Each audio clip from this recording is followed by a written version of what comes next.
In this video, we're going over the difference between flexibility and mobility. So flexibility is defined as a joint or muscle's passive range of motion. So that's without contracting. So when you actually use your arm, you're actively using that joint or that muscle.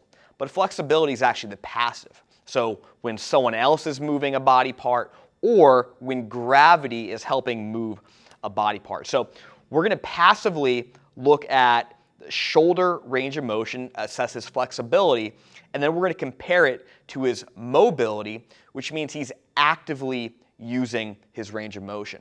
And ideally, we shouldn't have a difference, but sometimes if we have the range of motion and we can't access it, that means we might need to actually start using or strengthening within that range of motion.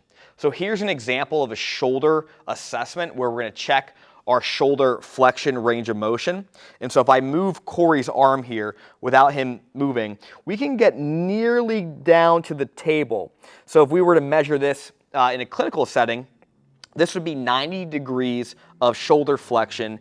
If we come down all the way, that's an example of 180 degrees. So that's without him using his arm with the help of an external source such as myself and gravity pushing him down. Now we're going to compare that to an active control strategy or a mobility test.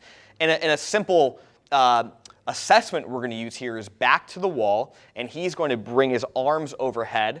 And you can see on the table, he was able to get all the way down to 180 degrees. But if you look from the side, you can see that his shoulders actually can't get all the way up. And so in this instance, this is an example where we have greater flexibility than active control or mobility. And in our world, again, we want to decrease that gap and make sure we can strengthen and control through the flexibility that we have.